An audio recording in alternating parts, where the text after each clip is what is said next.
All right. Hi, everybody. Welcome back to Buffalo Sports Insider. I'm KJ Zelzinski, bringing you everything sports, everything Buffalo.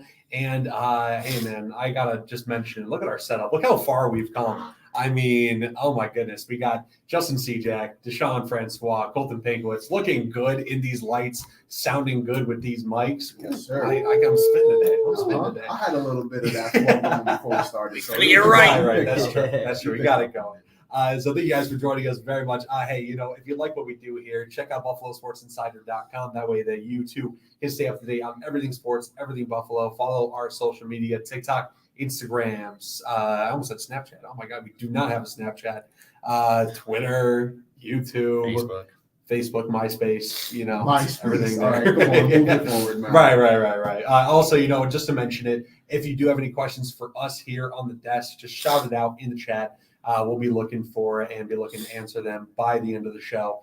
But again, thanks for joining us. Let's get into our first discussion of the day, which is our Week 5 preview of the Jags Bills in London.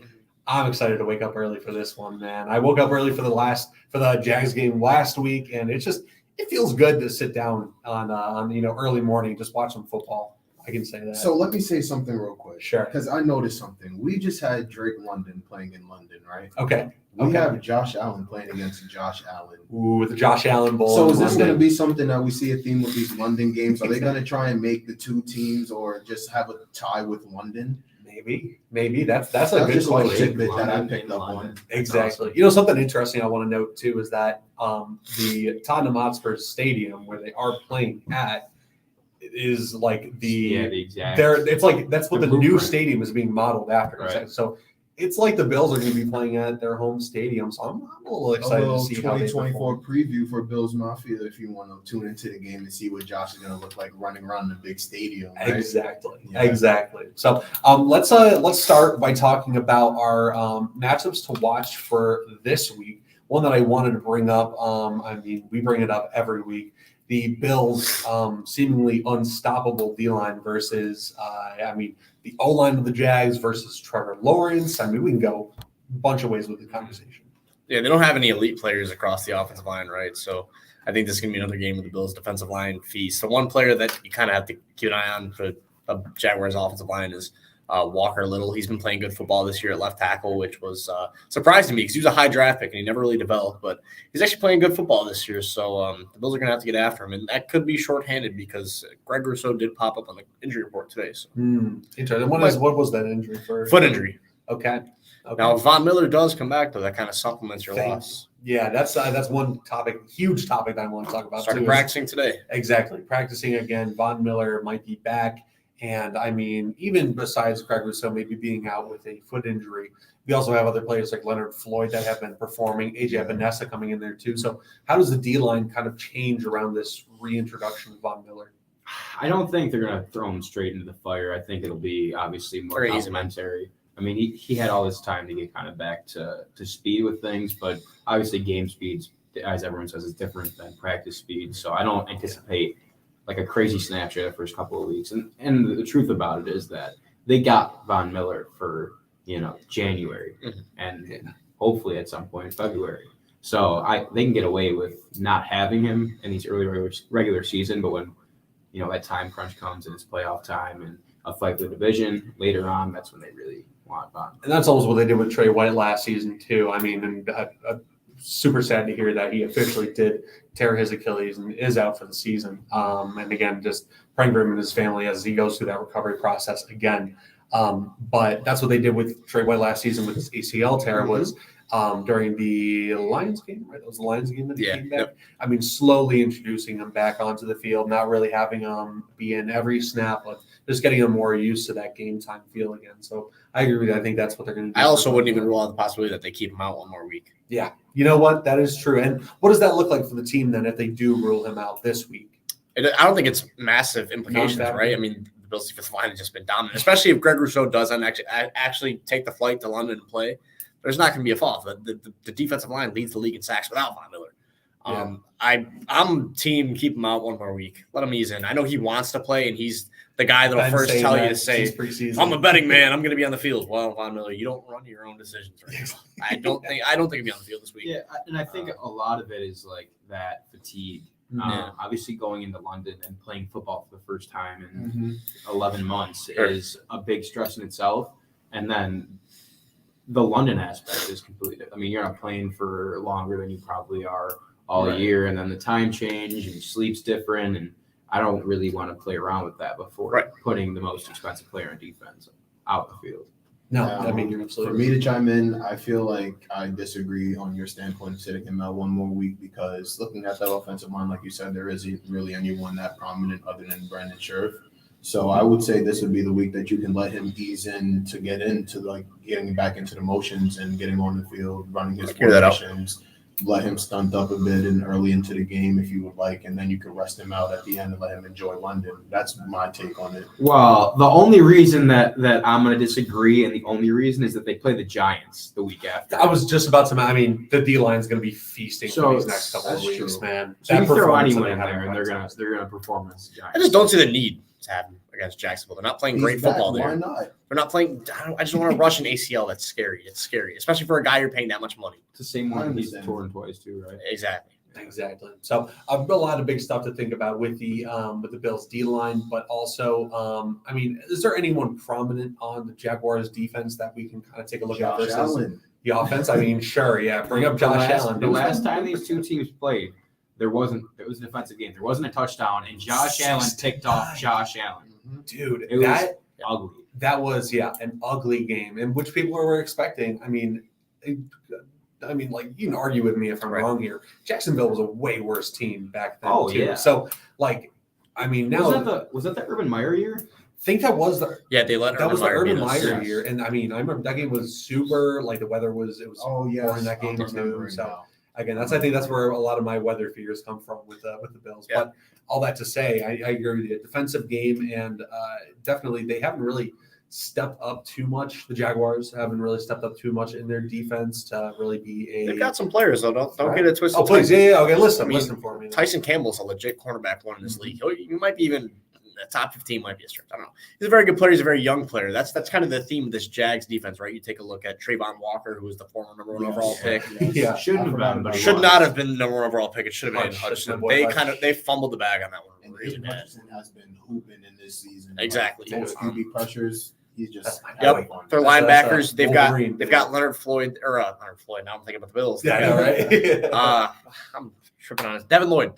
They've got Devin Lloyd, Chad Muma. They've got Foyesade Oluokun. There's ball players on that defense. The Bills are going to have to play a good game on offense, I think. Exactly. I know they have another kid on their team, too. Not a kid, but I would just say kid because he's from New York City like me. He's a New York native, Folarin Fatukasi. Oh, yeah. He's a very good defensive line guy, too. And Andre Cisco, who comes from Syracuse. So I wouldn't say that their defense is something that they could just look past, but they're not like one of the more prominent defenses in the league that anybody talks about. So that's going to be something that we have to take a look into as well. We don't want the offensive line to just diminish and not perform like they've been doing and getting James the open holes that he's had to produce, like Justin wants him to for this whole season. Exactly, and I mean, like you really can't go without mentioning the offensive line's success in the past, few weeks, where you have Spencer Brown, who week one we were talking about, like, oh my God, like get this guy off the team, like. Yep. But I mean, now he's just stepped up so much. Deion Dawkins, a really unsung hero. Yeah, Dawkins had the best year of his career. Exactly, he's been performing so well. Connor McGovern.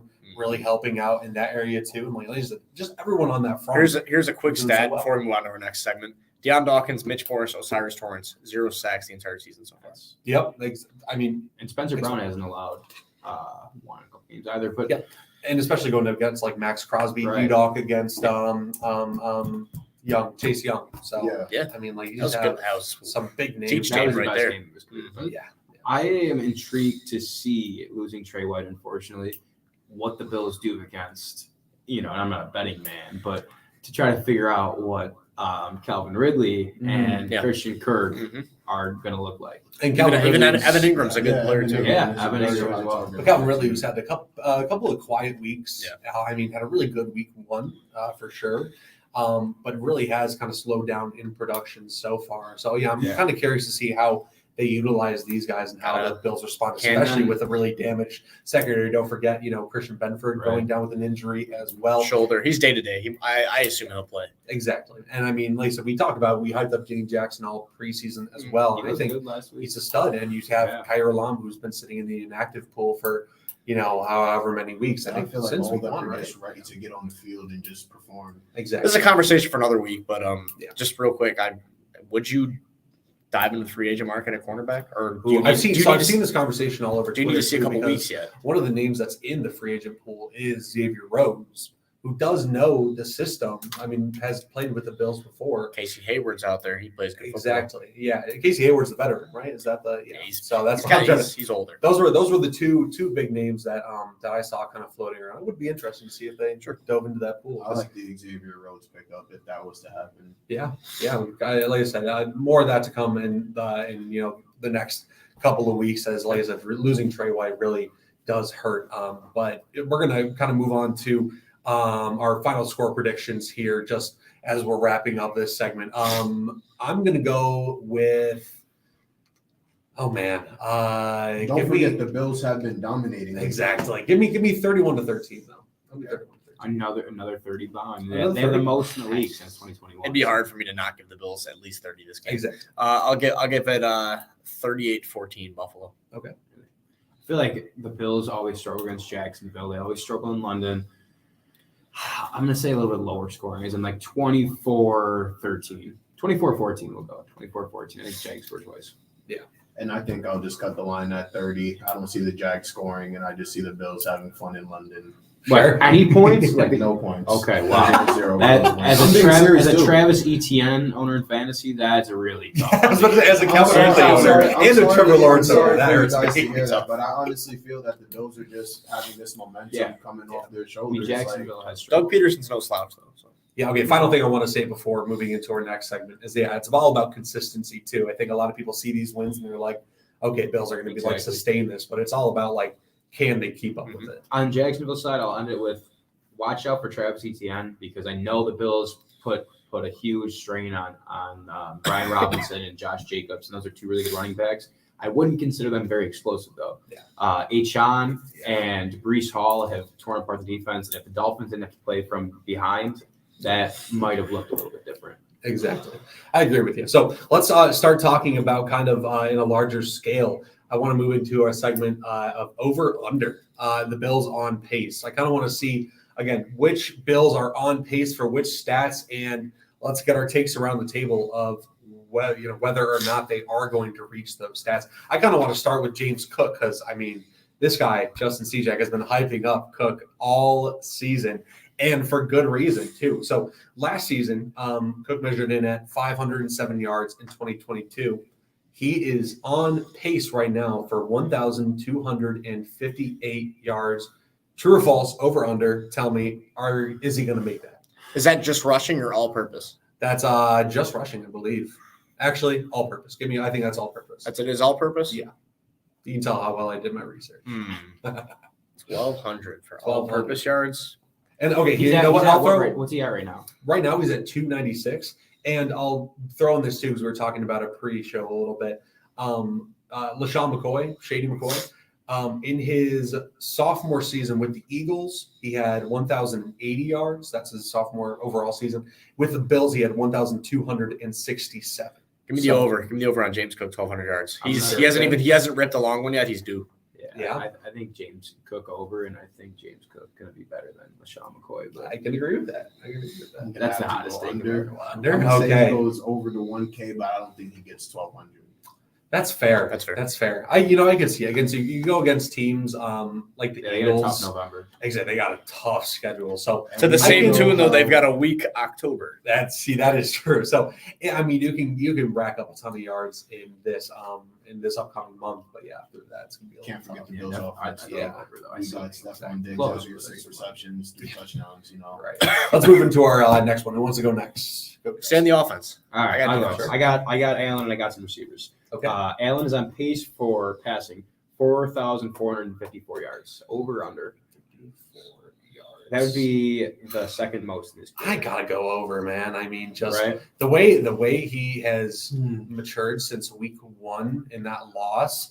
I mean, last week's performance was insane. Like, you can't tell me this guy is not going to like continue that. And I mean, knock on wood, barring any elbow injury like he had last season that he played through.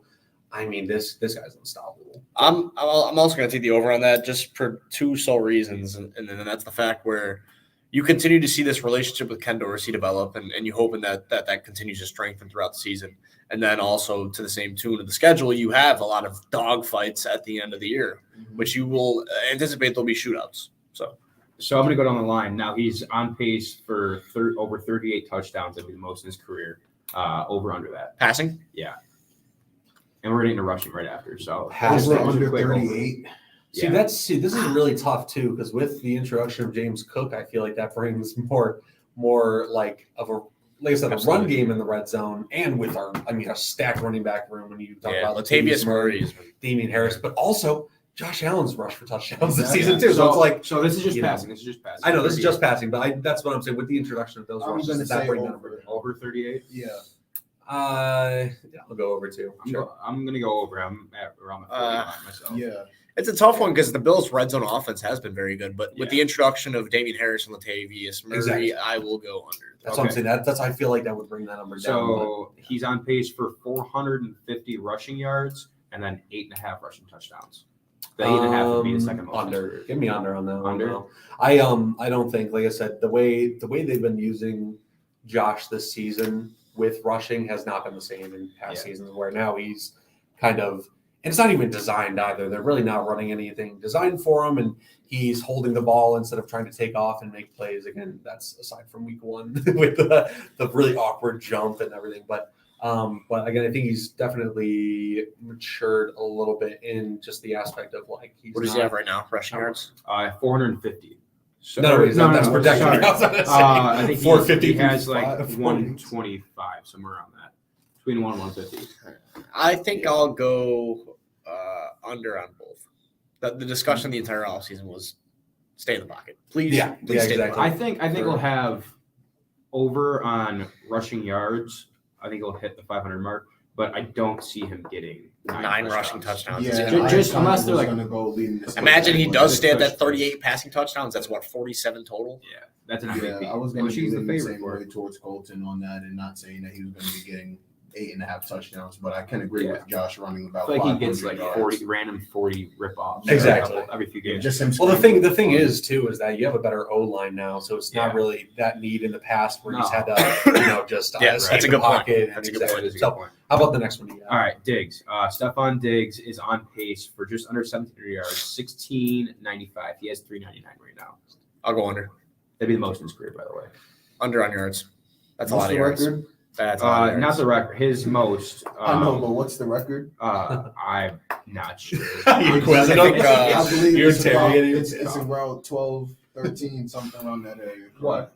Or No. is it- Cup had 1,800, Yeah, 1,900. 1,900. Golly. No, you're fine.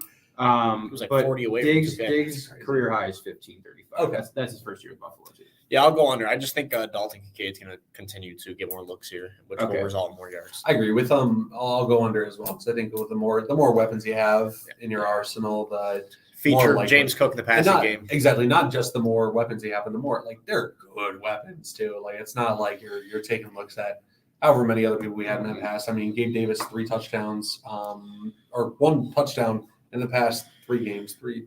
Yep. Yeah, something like that. So- He's had a touchdown in the past 3 games. So So- off of yardage, I'm going to rip off a few, and Okay, then you go can for go through each of them. He has 4 touchdowns on pace for 17. Okay. He's on pace for 131 receptions, which would be a career high as well. Okay. Obviously, 17 is too, and 165 targets, which would be the second most in his career. So, I think he goes. Yeah, yeah, yeah. I I'll think go he under obviously goes 17 under touchdowns. 17 touchdowns. I think Yeah. that's insane. You might say otherwise. 20. Yeah, no, this guy might- Mr. 20. I gotta bomb. see 20, bro. I need to see it because we've already seen that he's able to Right. get 3 touchdowns in one game. So what's the chances that he's not able to do that 3 more times? That's a 9. I mean, if he hits 20, that might be crazier than my James Cook over 1,000 rushing yard take. Okay, we'll see. And I'll give you your credit. And I feel like the 20 is way more doable than his 1,000. And you said that you are happy with him to get 1,200. By the way. Exactly. Yeah. All right. Noted. I think over 131 receptions. I know that might be a career high, but they like week 1, Josh was looking down the seam for him. Yeah. And then after they've kind of gotten away from that, they got it a couple of Or times. he's taking what he can but get. he's taking what he can get with Diggs, and I think that equates to more receptions. I can see that. Exactly. Now, but last quick blur of the offense. Just run me by the tight ends real quick, Deshaun. Like, So- what are we looking like on pace for? All right, so I want to say this to compare them.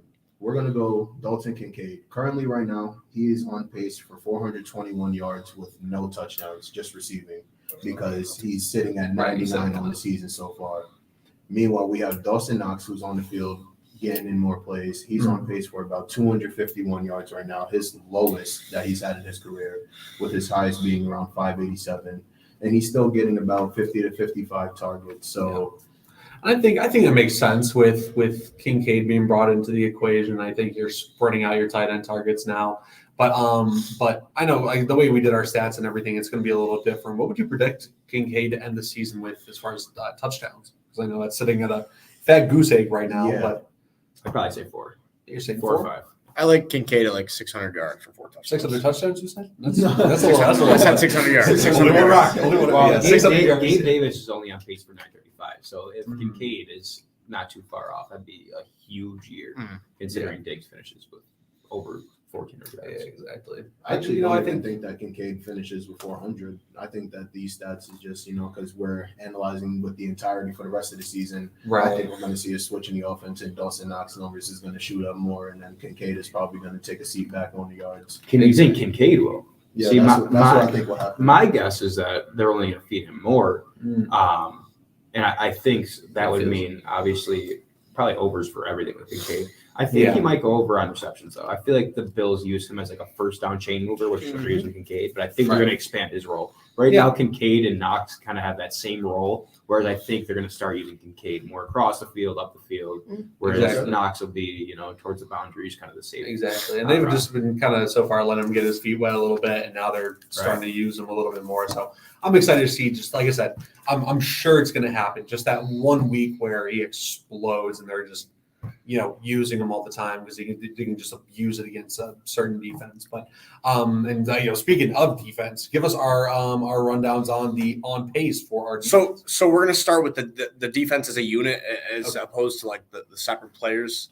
Total sacks, we are on pace for the most ever in NFL history, 72.5, which is that is just a half unreal. more than the most Yeah, ever by the Chicago Bears in 1984. So we currently sit at 16. That leads the league. And then 72.5 is just a half more than the most ever with Chicago Bears in 1984. Do we take the over under 72.5 sacks? Unironically, I'm taking the over just to be able to say if they reach that at the end of the season, just to be able to say that I predicted it. I think the crazy part is that it would only be assumed that they'd have more sacks with Von Miller coming back. Yeah. And then they play the Giants next week. We just talked about the Jags O-line. Who knows? Yeah.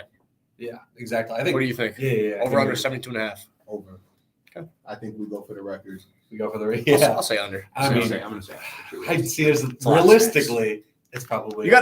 Philadelphia had 70 in 2022, so Really? kind of a modern stat there for you. Now we're gonna take a look at interceptions here. The Bills currently lead the league in that as well.